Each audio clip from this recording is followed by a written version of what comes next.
Hello, Kansas City.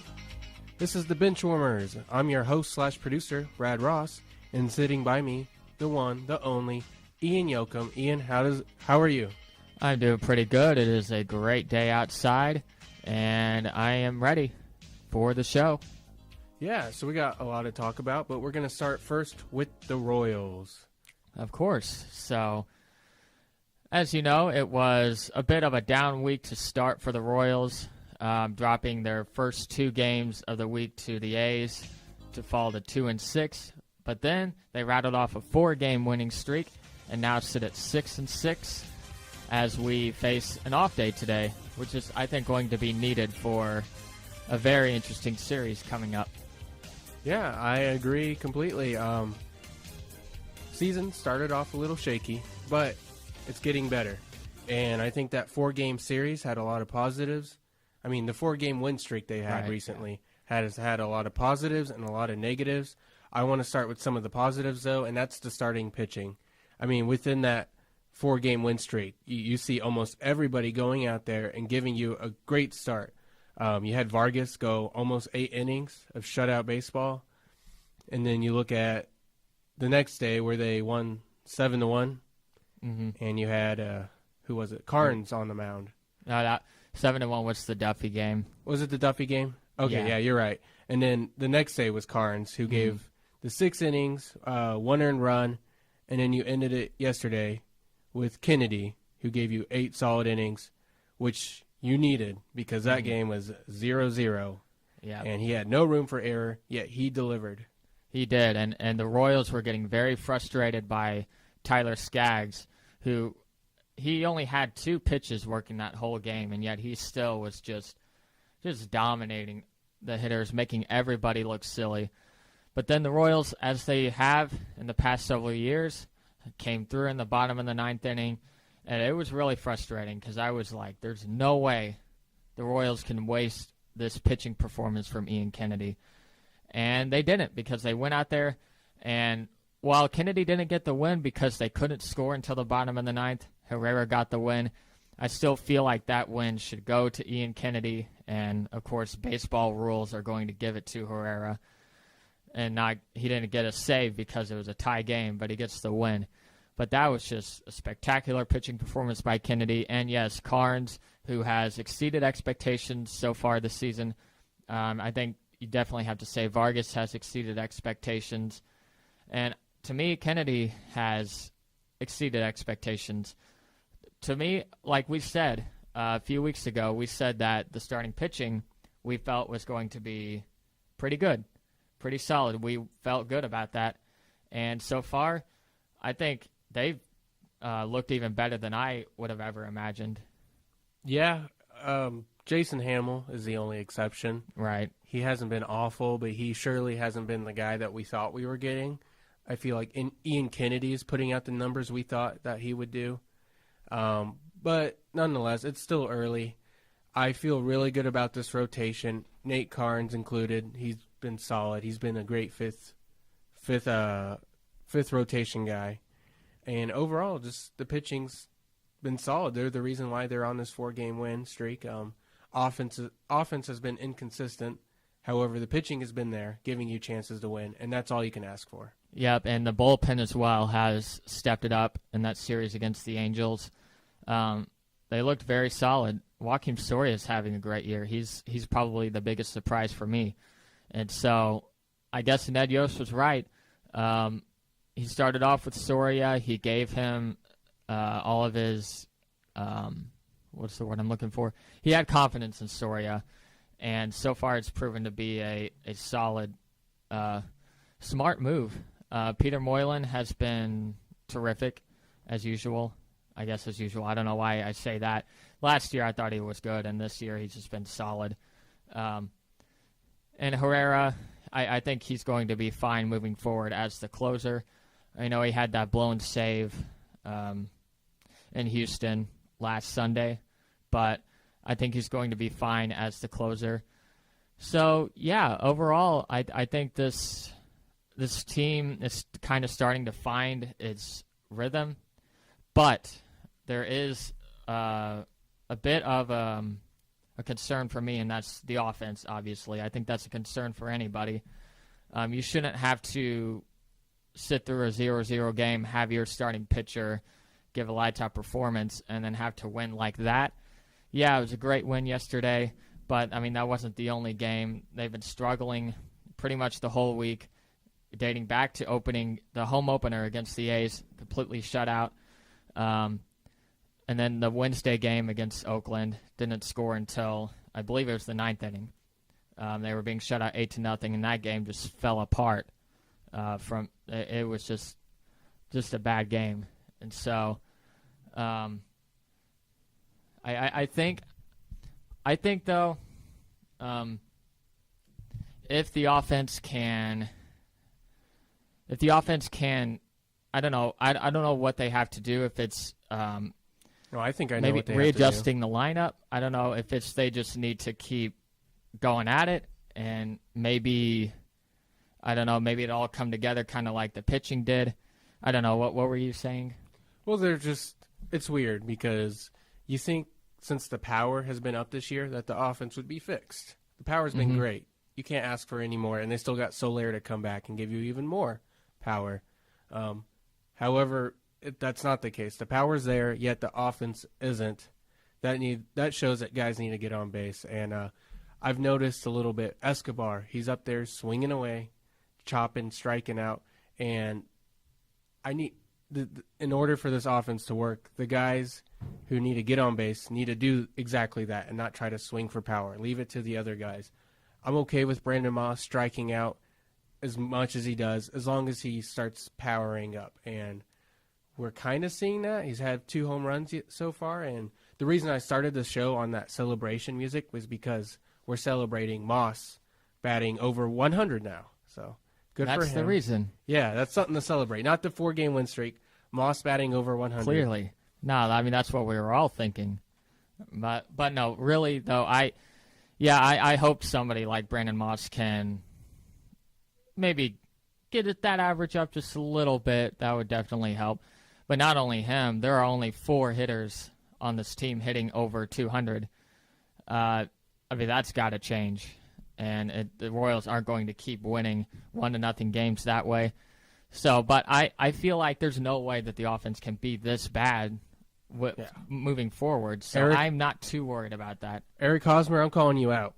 Yeah, Eric Hosmer, guys like that, stars need to step up. He can't be batting 196. I know it's early, but I thought this was his year to be amazing. The problem in the past was that he wasn't there for 162 games. Right. And he's already showing through 12 games he isn't there. No, and that's a concern considering where he hits in the lineup. Maybe he's going to have to be moved down soon because there are guys that are hitting better than him that could hit in his 3 spot or his 4 spot. So, but yeah, I mean, Lorenzo Cain, he's been solid. Mike Moustakas, I think he's exceeded everybody's expectations coming back from that injury. Salvador Perez has been great at the plate. He really has been. That's been a surprise to me. Maybe not so much a surprise to you, but I've been delightfully surprised at how well he has performed this season. So the rest of the offense, though, we really got to get it together because we cannot afford to have these pitching performances wasted. I do not want to see somebody go and throw 8 shutout innings and then we end up losing the game because we can't score a run. Yeah, I mean, you look at all their stats, and you got Mondesi, he's practically an easy out, 125 batting. Brandon Moss, 103. And then Orlando, 128. I mean, that's a third of your lineup right there. And if a third of your lineup's hitting 1 out of every 10 at-bats, I'm surprised they're 6-6. I'm surprised that 4-game win streak happened. Because, the pitching has been there, but you also need a score to win a game. The Royals are just inconsistent. I mean, that's been the case the past years, and it seems to be the case this year.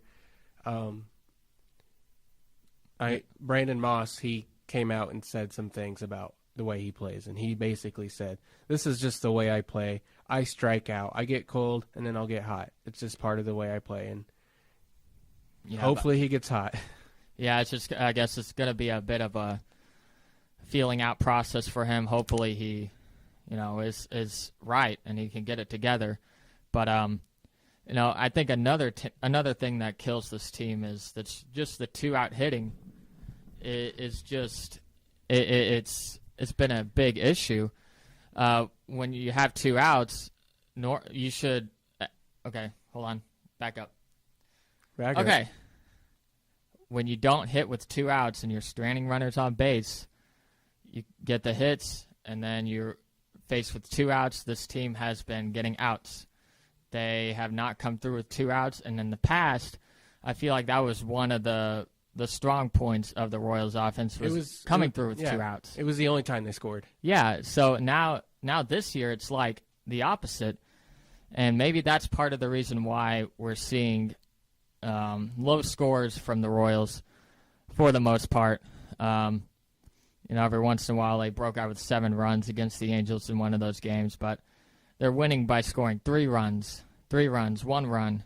That's not going to happen all season long. So, yeah, not to sound like a broken record, but yeah, the offense needs to get it going.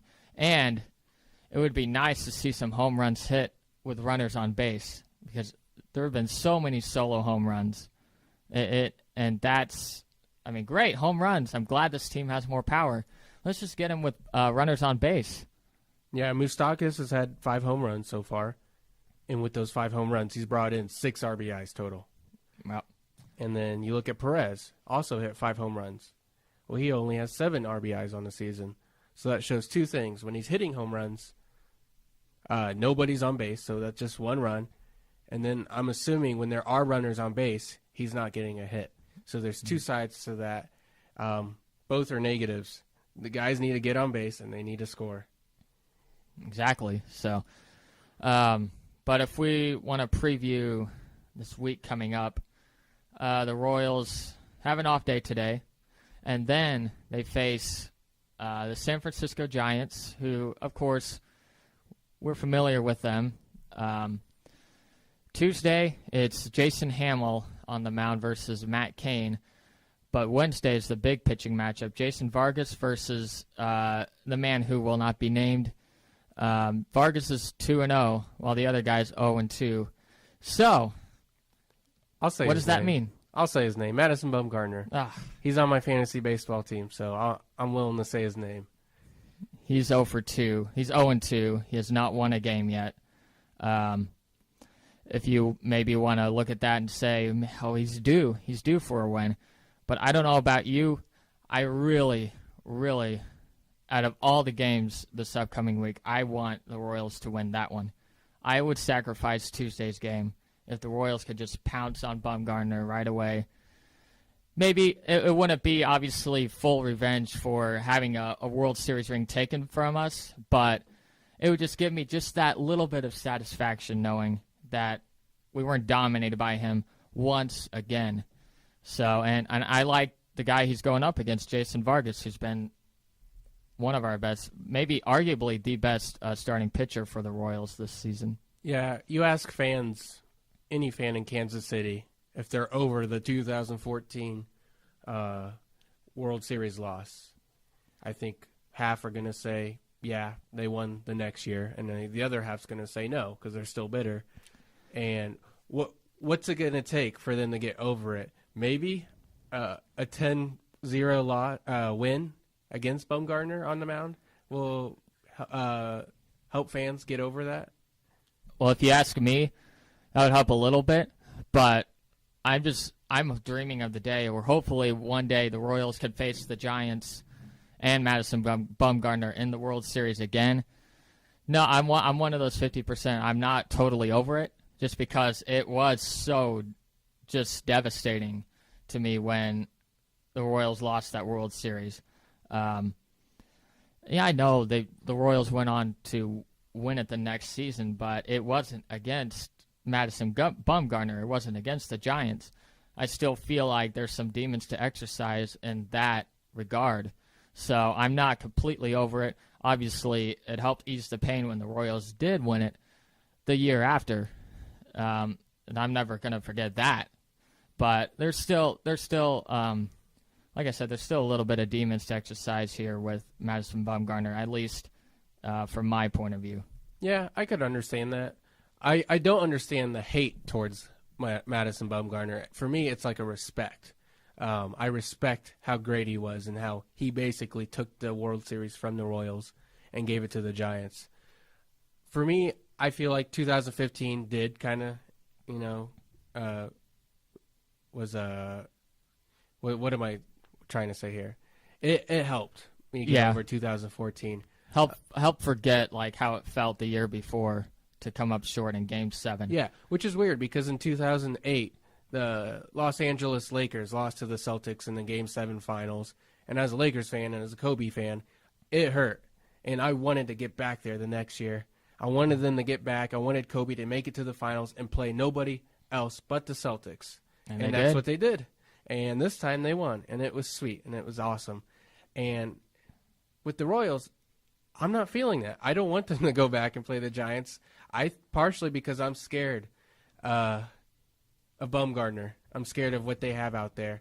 And I think maybe that's because I no doubt believed Kobe Bryant was the greatest at that time and he could do it. With this Royals team, and maybe because it's baseball, it's so fluky.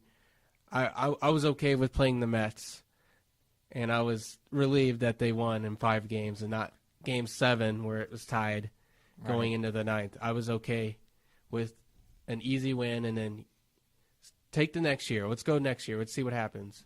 If they play in the playoffs again this year, I feel like it's been so long since we played the Giants that some of the relevance might be gone and it won't be the exact same storyline. However, there is Bumgarner on the team, so that would make sense. Yeah, and I'm sure Bumgarner's here to stay for a while, so there's always going to be several years, several chances. I'm a revenge type of guy. I remember something, and even if I were successful against somebody else and something else, I still want revenge on that guy. And that guy for me is Madison Bumgarner. Maybe I don't hate him, and obviously I don't fault him for trying to win. I mean, he had one of the best pitching performances of all time in that series. That's ridiculous to get 3 wins in a single World Series, to pitch as much as he did. And that Game 7 especially just locked the Royals down. And I think it just kills me even more, though, that the Royals were so close. Alex Gordon was 90 feet away. And I think that just makes it sting even more. The Royals were that close, and when you get that close and you fail, there's no guarantee that you're ever going to get back there again. So in that moment, that's how I felt. I just thought to myself, man, what if the Royals never get this chance again? Luckily, though, they did. I say luckily. They did it by sheer will. They said, okay, we remember how this felt. They stood there and they watched the Giants celebrate on their mound, and they said, okay, we're not losing next year. By whatever it takes, we're going to go out there and we're going to win it the year after. And they did that. So in hindsight, it eases the pain a little bit more. So I'm not 100% bitter, but I still want this game. Yeah, when I thought of the 2014 World Series, I don't think, what if they don't ever make it back? I always kept thinking Alex Gordon should have gone for it. What do you think? Do you think he should have gone for it? I don't. I know you feel that way, and I know a lot of Royals fans feel that way, but I can't imagine how it would have felt if he got thrown out at the plate. Now, in hindsight, he should have, because Salvador Perez popped up, and he was doing that a lot, and that postseason, he was either getting a dramatic game-winning hit against the A's in the wild card game, or he was striking out or just getting outs. Like, he was swinging at every single pitch that postseason. But getting off track. Back with Gordon going around third, or if he should have been held at third, I think he should have been held, and I remember thinking that live. I remember saying, okay, I'm glad he didn't go home because I thought this throw was coming in too soon. The shortstop got it, and Gordon wasn't even at third base yet. I understand he was pretty out there in left field, but I feel like he could have made the throw. So I don't think he should have. It's no doubt that the throw would have gone home and been in time. But the reason I wanted him to go was because the play was so exciting, and when he hit that shouldn't have been a triple. There was 2, 3, 4 errors by the Giants outfield. They were out there bungling the ball against the wall, and they couldn't hit their butt with their own hands.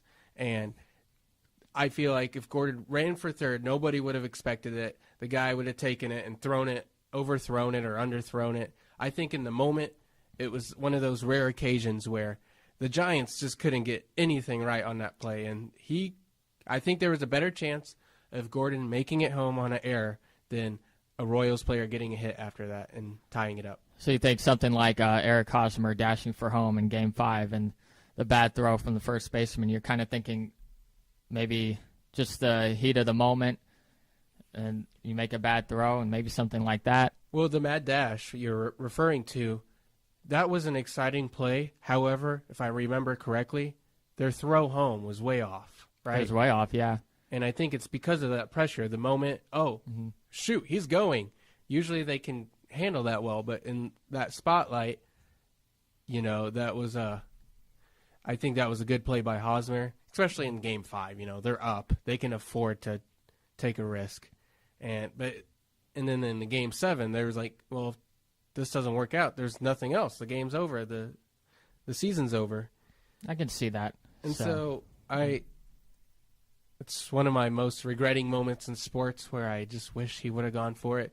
Because say he gets thrown out, that still would have been one of the most historic endings to a World Series ever, which I guess isn't a good thing for the Royals because that would have been they would have been on the bad end of it. But I guess, like you said, in hindsight, it would have been awesome if he tried going for it because Perez did pop out and it was pretty anticlimactic. Definitely hindsight, yeah. But oh well, the Royals did get their ring the following season. So, but yeah, my attention for now is just focused on this series against the Giants. I would love to take both games. It's just a 2-game series, so I would love for the Royals to take both games of this series, and then after that, it's a 4-game series with the Rangers Thursday through Sunday in Texas. So that'll be an interesting series as well. 2 tough teams that the Royals are facing this week. Yeah, and so far, we predicted who would hit the most home runs on this team. I said Perez. You said Moustakas. So far, we look like geniuses because they both hit in 5. I think that's just helping my case to how Salvador Perez can be a 30 home run guy. And He's definitely on pace at this point. Oh, yeah. And I was wrong about Moustakas power-wise and number-wise. I knew he would contribute. I didn't doubt him. I just didn't know it would be this much contribution from him. So thank you, Moustakas. Yeah, I would say maybe he even exceeded my expectations a little bit. He's definitely looked like almost like a new Moose. Like he wasn't even like this good at the plate in terms of, I guess, just hitting home runs. Like he's getting really good swings. He looks comfortable at the plate. He clearly worked out in the offseason, working on not only his plate discipline, probably last year too, when he was just sitting out watching his teammates from the dugout. He was locked in. He was ready to step up this year. I agree. And with that, let's talk some NBA basketball. 3, 2. Okay, hold on. We got some technical difficulties. I pressed the button. Let me remove it now. It happens. But anyways, while you work that out, the NBA playoffs are happening, and we have had a few games happen. There we go. I just had our headphones turned down. It's playing. Okay. Well, that's good. Well, we had the NBA playoffs, and what we're going to do is we're going to go over our predictions for who's going to reach the NBA Finals. Yeah. So would you like to go over yours first? Yeah, first we'll go matchup by matchup in the first round and just kind of discuss that, and then we'll reveal who we think should make the playoffs. Or, sorry, who Finals? should make the finals, yeah. And then who would win it. So the first matchup, we got the first seed Golden State Warriors against Portland Trailblazers? Trailblazers. I'm sorry, I had a brain fart. That's how irrelevant they are compared to the Warriors. Yeah, exactly. The Warriors are going to win that probably in 4 or 5. I watched a little bit of that game, mainly at the end of the third, beginning of the fourth, because it was kind of close. But then, I swear, nobody could miss a shot on the Warriors. They made everything. They're going to destroy them. Yeah, I mean, I didn't watch it, but I got enough information from Twitter. I mean, everybody's blowing up over that game, a 1 versus 8 seed game, which I don't understand because an 8 seed has beaten a 1 seed 5 times in a playoff series. I don't get the hype behind this, especially given the Warriors. All right, I don't get it. So we got Clippers against the Utah Jazz. This matchup seems pretty boring to me. I don't care about either of those teams, but just for the sake of fun, I'd want the Utah Jazz to win just because they're in Utah, and that's pretty boring. I'm sure that's all they have to cheer for there. However, I think the Clippers going to win. They got big guys. They have big guys on production. I'm going with the Clippers. All right, and I've got the Clippers as well, just because, I mean, this could go either way, but I'll take the Clippers. Good for Gordon Hayward, though. He's showing this season that he can lead a team to the playoffs, which is what he's done for the Jazz. All right, so last night, Houston and Oklahoma City played. Before that game, I picked Oklahoma City. After that game, Houston dominated, but I'm still going with Oklahoma City. I'm not going to let one game, alter my decision. They got the MVP, who I think should be MVP for a reason. And although last night he kept turning it over, that's not necessarily his fault. It's the guys around him that aren't helping. So I'm going with OKC. Well, I'm going with Houston, but do you think if the Rockets win the series easily, then that's going to give Harden the MVP? It shouldn't. I mean, it shouldn't. It shouldn't. It's I an just have my award. suspicions. It's an award for the regular season. If you want an MVP award, go to the finals, and that's where you'll win. I agree. It's a regular season award. Why haven't they given it out yet? I don't know. They're sitting at a round table just discussing it. All right, so we got San Antonio Spurs against Memphis. I'm going with San Antonio. They're always there. They got a great coach, and they have leadership there. And Kawhi Leonard's a beast. I'm going with them. I'm going with San Antonio, and there's no other possible pick. All right, and then we got on the eastern side, LeBron against Chicago Bulls. I'm going with LeBron, unfortunately. But who? LeBron. What? I'm going with LeBron. Over who? The Bulls. The Bulls? Yeah. Hold on. Where are you? Boston versus Chicago, and then Cleveland versus Indiana. Hold on here. What am I looking at? I don't know. Okay, who are the Cleveland? Who's Cleveland playing? Indiana. Yes. Sorry, I messed that up. I figured you meant the LeBron series, right? Sorry, I meant the Cleveland LeBrons versus Indiana Pacers. No. Or Boston versus Chicago. I was looking at the wrong thing. I see. Okay. You want to go ahead? Do we want to do our commercial break and then get to the Eastern Conference bracket? We got a minute here. What's fast? Really fast? Yeah, really fast. All right, Boston against Chicago. I've got, even though Chicago won the first game, I've got Boston. I got Boston too. They're a better team. Washington versus Atlanta. I've got Atlanta. Washington. I like John Wall. I've always liked him, even out of college. All right, Toronto versus Milwaukee. I've got Toronto. Toronto as well. They got too much star power. Going with Toronto. Right. Cleveland versus Indiana. Cleveland. Cleveland, unfortunately. Yeah, LeBron will win. All righty. All right, so for my final picks, I'm going against every single person out there. I don't feel right about LeBron. I'm taking LeBron out. The finals, I'm putting Boston in against the Spurs. Okay, interesting. I got the Warriors and Cavaliers because they are overpowering teams, especially the Warriors, and there's not enough parity in the NBA. All right, thanks for listening to the Benchwarmers. We'll be right back.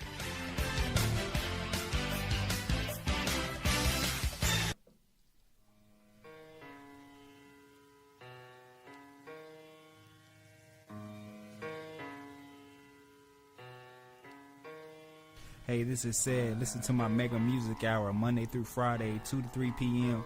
K-Roo Student Radio, UMKC, Kansas City.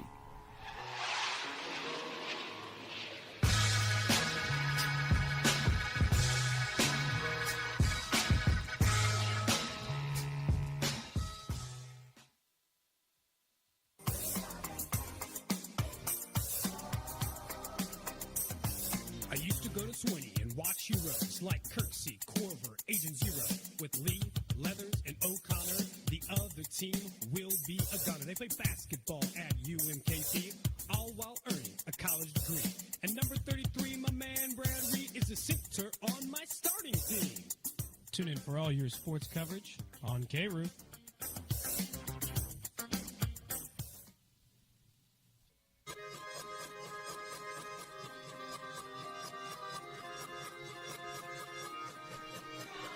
Hey guys, this is Casey. Make sure you check in every Wednesday from 3 to 5 for my show, The Ox. I'll be playing tons of great new music, so you can hear it first on K-Roo. Hey guys, this is Lindsay. Listen to The Lindsay Show Mondays 4 to 6 on K-Roo. You know, K-Roo listeners, I love you, and I love rock and roll. And if you love rock and roll, listen to Archive 59 with me, Brian Will, from 6 to 8 p.m. on Wednesday nights, only on K-Roo.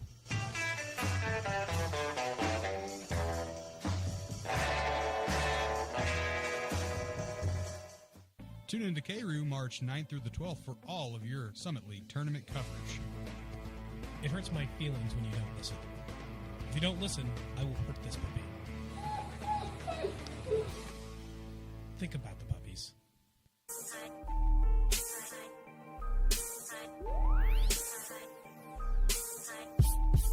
What's up? This your girl Aisha, aka DJ Retro from E&J Show.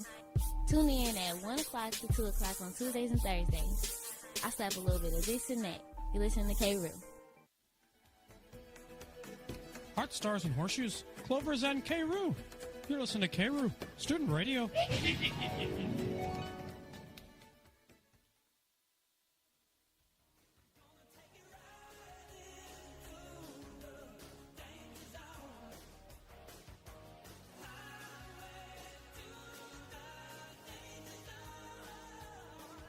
I feel the need for K-Roo.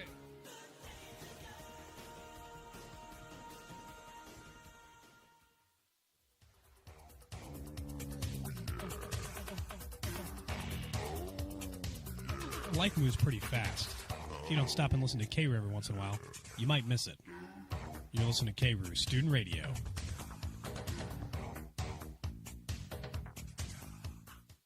The program you're listening to is sponsored by the UMKC College Republicans. The views and opinions expressed do not reflect those of K-Roo Student Radio. Are you going on a wild road trip, hosting a dance party for one? Or are you stuck in your dorm wondering how to tie your shoes? Look no further. Listen to Hop and Jams with Laura Hop, Wednesdays and Fridays at noon to hear some groovy tunes fit for any of these situations.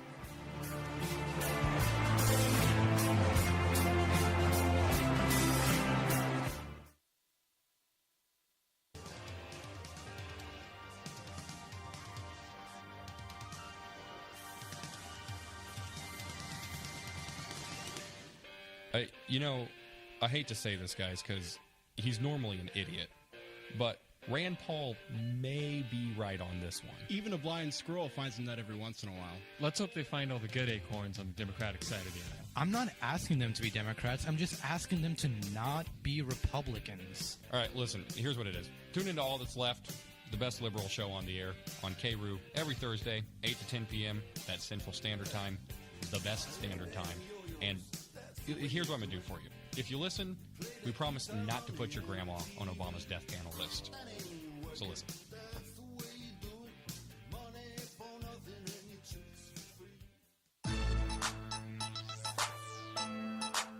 K-Roo is having fun every Monday at Mike's. We all agree that Helen Mirren is sexy. You've got to choose someone else. You're dumb. Just a random set of balls hanging through a wall or something? That's all, folks. Join us every Monday from 6 to 9 at Mike's Tavern at 5424 Troost for Mike Dip Mike's here on K-Roo Radio.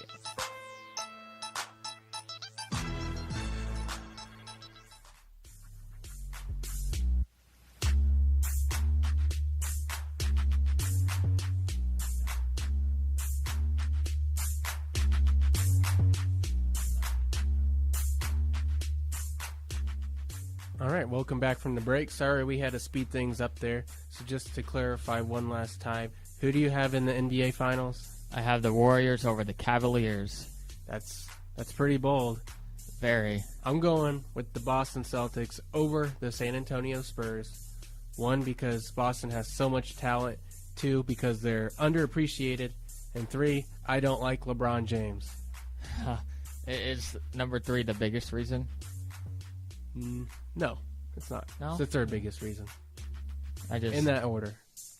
I just think the Cavaliers would have a better record and the number 1 seed if LeBron wasn't resting so much. So I think they're the best team in the Eastern Conference, and the Warriors are just ridiculous. It's unfair.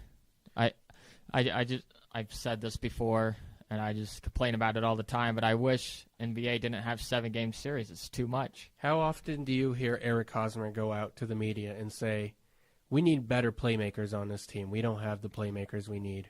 Never. Exactly. Because that's a jerk move.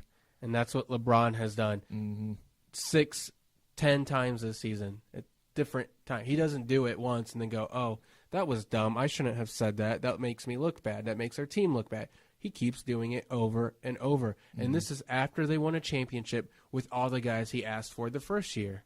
So I think, yeah, his basketball skill is tremendous. However, something's wrong with that locker room, and I just don't see them making it to the finals this year. It's hard for a team to make it 3 times in a row, and for 2 teams to do that in 1 year, for both teams, the Warriors and the Cavs, to make it 3 times in a row, I don't see it happening. I picked the Spurs because I'm sick of the Warriors, but there's no real truth to that reasoning. But the Cavs, I'm real on. I don't think they're going to make it.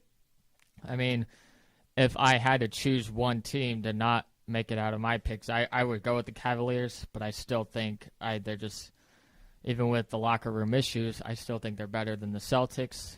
I don't know. You shorten the series, maybe the Celtics can pull off a couple of upsets and they could get past the Cavaliers. But yeah, whatever happens, I've got the Warriors winning it all. Hey, Ian. What? What time is it? It is time for Headlines of the Week.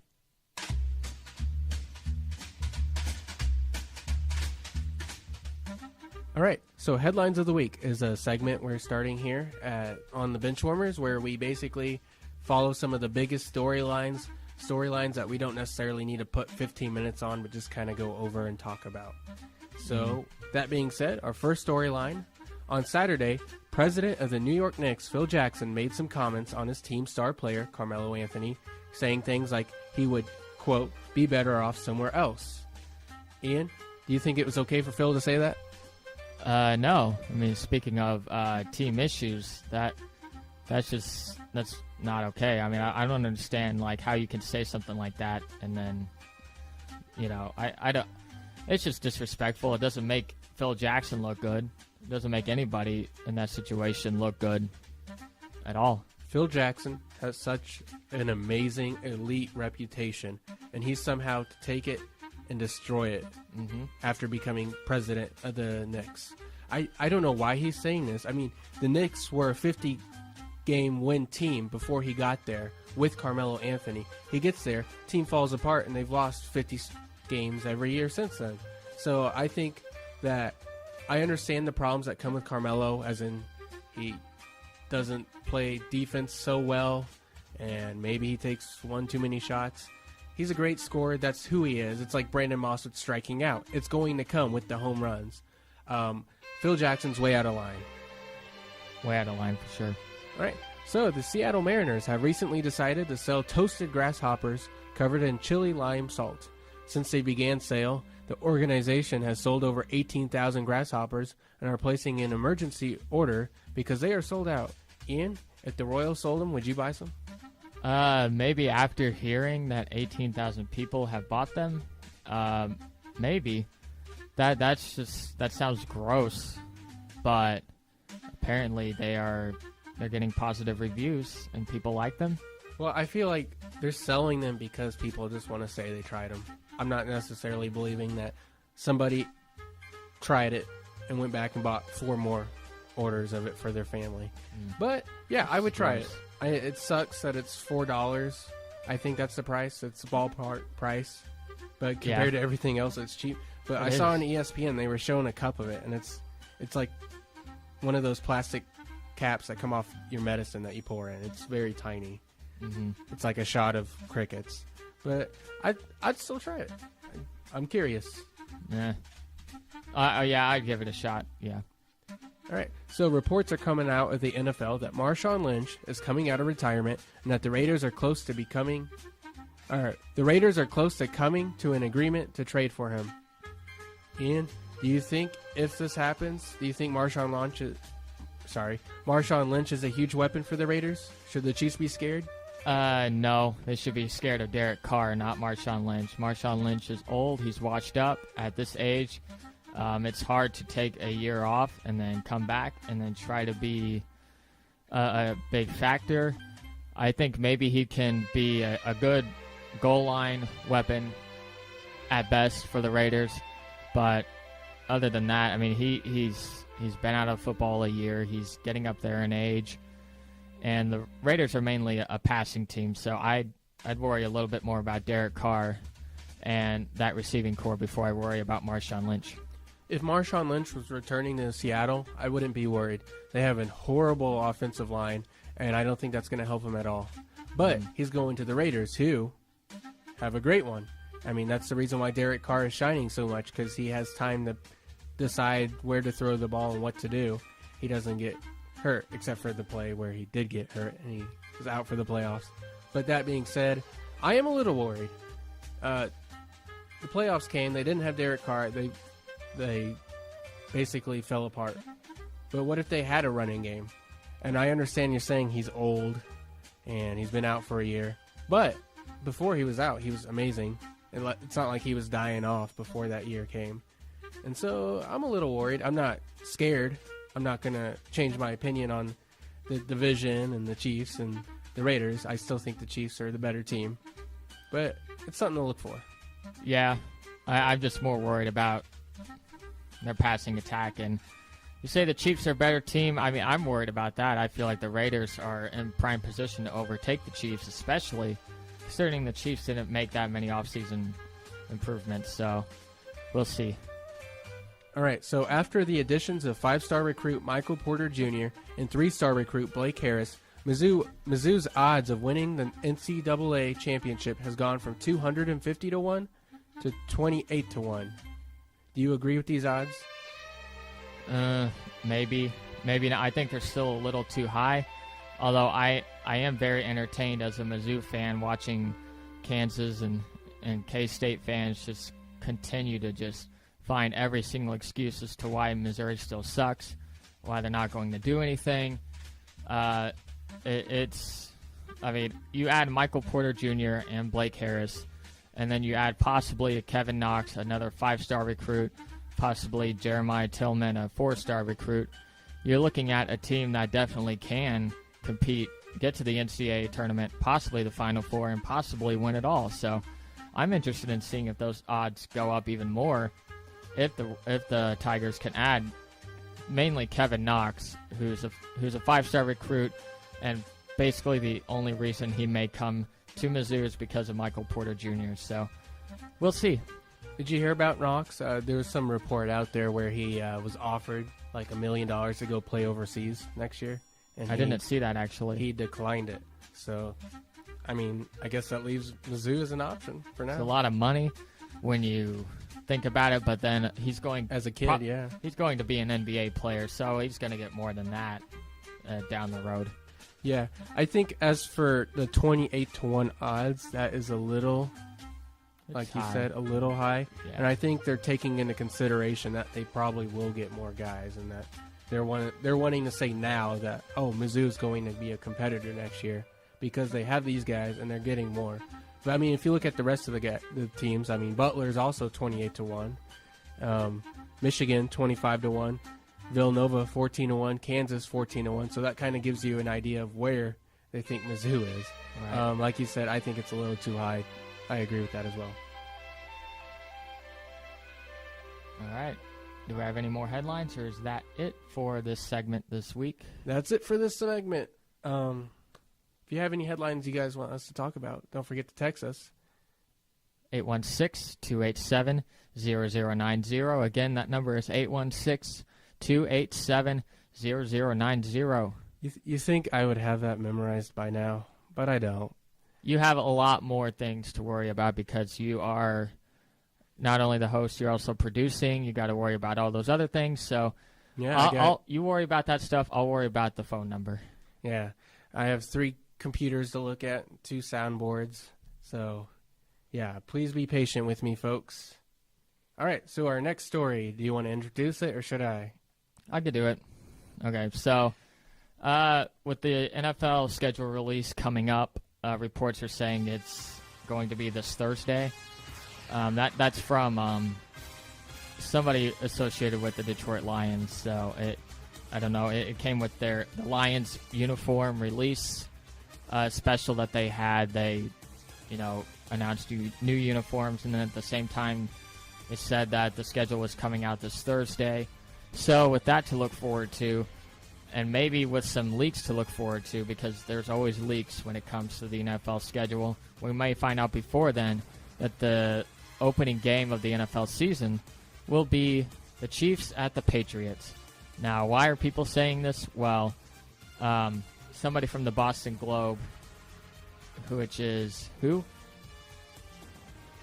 I don't have the name pulled up, but somebody. We had the name source. Pulled up, a source. We have a source. The source. Some reporter from the Boston Globe is saying that the Chiefs and Patriots is a likely matchup for the season opener. Now, I could have told you this. He doesn't have an inside scoop.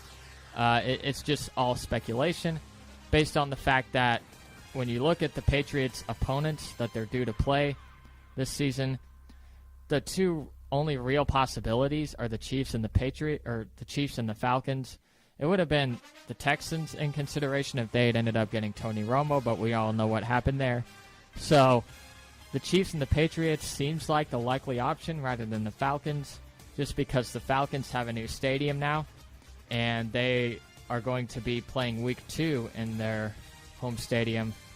They have to have Week 2 as their home opener, and that's going to be on Sunday Night Football. It's going to be this big deal, new stadium, and all of that. And because it's taking place in Week 2, the NFL likely won't schedule the Falcons to play back-to-back NBC games.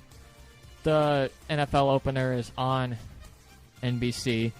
Therefore, it's likely that the Falcons aren't playing the Patriots opening night. Now, with that said, if the Chiefs indeed are playing the Patriots, how do you feel, Brad, about this? Do you think this is a good thing? Are you excited about this possibility? Or are you maybe a little worried about the Chiefs having to play the Patriots right at the beginning of the season?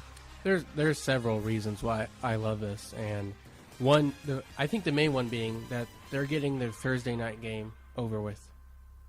Right, this game is on Thursday, right? True, yeah. Okay, so I feel like that hurts the team when they have a 4-day rest and they play on Sunday and they got to go right back and play Thursday.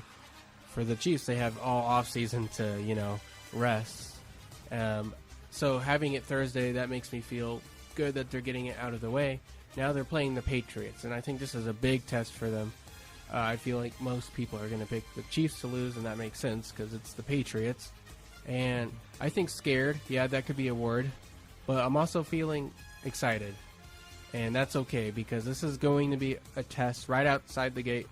Let's say that the Chiefs draft a young quarterback like Watson or Mahomes, and they go out there and they lose 50-0 to the Patriots. All of a sudden, you got all this chatter about getting that quarterback off the bench and taking over Alex Smith. And so that could be a positive coming out of a negative. And then the other part could be the Chiefs, put out a solid effort and beat the Patriots. And then you got a strong week from the first week. And all of a sudden, the 16-0 Patriots talk is over because the Chiefs got rid of that. And so there's a lot of positives I like about it. There's a couple of reasons that I don't like it.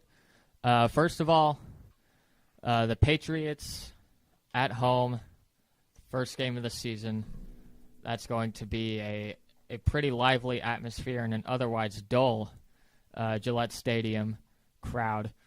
That's probably the one game a year other than the playoffs that those fans are actually into the game or at all and not acting like they're spoiled rich people just sitting there like it's a library. But anyways, back on track. Obviously, the Patriots won the Super Bowl, and then they got better. They got a lot better in the offseason. They look like a very strong team. And I don't want the Chiefs to just right out of the gate start 0-1. And not only that, but this is going to be a huge game. Opening weekend, the opening game, opening night is always a big deal. Everybody's going to be watching it. And they could potentially see the Chiefs get smacked down. We saw what happened in Pittsburgh last week, or last season, not last week. This happened last season. In Week 4, the Chiefs got destroyed in Pittsburgh. And suddenly they were a laughingstock for a while. And that was pretty much the case for the rest of the season, including the playoff matchup against Pittsburgh.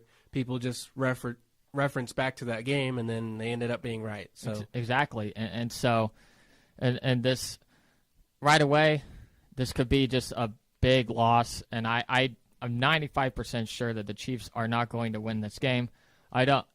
Regardless of what week it's played. But the fact that it's the opening game, I don't know. Maybe if you look at it from a positive perspective, maybe we're just getting the loss out of the way, Week 1. That way, the Chiefs don't have to worry about it in December if they're, on the playoff bubble, and then they have to face New England and have to count on beating the Patriots in Gillette Stadium to possibly get a playoff spot. Hopefully, that's not the case. Maybe if you're looking at it even more positively and not being as pessimistic as I am about it, maybe the Chiefs can win that game. Maybe, it's Week 1. Teams don't, have their stuff together yet. They don't have their team in a rhythm. But the thing is, that's usually the case with 31 of the teams, not with the Bill Belichick coached Patriots. Usually they know what they're doing. They still have Tom Brady. It's still the Patriots. And the Chiefs are still the Chiefs. Yeah, the Chiefs are still the Alex Smith-led Chiefs. Years past, I was so optimistic about Alex Smith. I tried so hard, but I'm tired of it. Mm-hmm. And he has shown what he's capable of, and that's getting us to the playoffs. Thank you for doing that. But I now have no reason to believe that he can do any more than that, especially with is he 1-3 now in the playoffs with the Chiefs? Yes, 1-3. You look at that record, and that's 4 games. That's 3 years where you just look at, and that's enough proof. And so maybe the best case scenario is that they do draft a quarterback, and then they do go out there and lose 50-0 against the Patriots. Start a controversy in quarterback. And get that quarterback up here and salvage the season, with 12, 13 games, how many are left. I know Alex Smith can get us to the playoffs, but I don't know. I'm tired of he can't, the same story. Yeah, he can't really elevate the team, basically. I'm not going to say things like he can't. Let me rephrase. Let's say he hasn't shown us that he can. He hasn't shown it, and it's been 4 years. And I'm kind of I'll give you the benefit of the doubt for a little while, but then after such a large sample size, I'm like, okay, prove it to me. Otherwise, I give up. We give him the benefit of the doubt, not for a little, for a long time. Mm-hmm. Like 4 years. Well, and in San Francisco as well, not just here in Kansas City. He got to the NFC Championship game one time. He did. And then he couldn't. The 49ers offense couldn't muster anything. They could not. Okay, I want to bring up the fact that he had this one playoff game against the Saints that I do remember, 49ers and Saints. He led the team down the field for multiple clutch go-ahead drives in the fourth quarter. But ever since then, that's the one time I've seen him like that. And you can't just, if you're arguing that, oh, Alex Smith, he's definitely capable of it. He did it this one time, so I feel completely comfortable. No. He did it. He did it week 1 against the San Diego Chargers. Yeah. And that's that. And the thing with that game, I mean, come on. Like I said, it was the Chargers. That wasn't the only game the Chargers just completely choked in. They were doing that constantly in the first 2 months of the season. The team doesn't even exist anymore. They're not even the San Diego Chargers. They're the Los Angeles. You're not going to use that as a sample. Yeah, and the Broncos game in Denver, it's another example. But you can't just use these few examples and then just say, okay, I feel completely comfortable with Alex Smith under center in the playoffs, because you look around, almost every quarterback has that resume of, they're going to have a few come from behind wins. They're going to have a few game-winning drives. That just happens because these are NFL players. But in general, Alex Smith has always been seen as the game manager, and that's about all he is. He can put up efficient stats. He doesn't turn the ball over, but he also doesn't push you over the edge. He doesn't win that game for you consistently, and you can't always trust him to do that. Most of all, he doesn't utilize his weapons, because beginning of his career here in Kansas City, the argument was he doesn't have anybody to throw to. Well, now he has so many guys, so many options. You got Travis Kelce, you got Jeremy Maclin, you got Tyreek Hill, you got Conley. You have so many options, and your excuse can't be, well, Conley drops balls. Oh, okay, well, you still have so many other choices. And, I mean, a lot of people turned on Alex Smith in that playoff game when he missed Tyreek Hill down the field that could have, given them the lead. And I think that's overlooked too. And that play pretty much highlights what Alex Smith is capable of. And seeing the tape on that, that's just a backbreaker.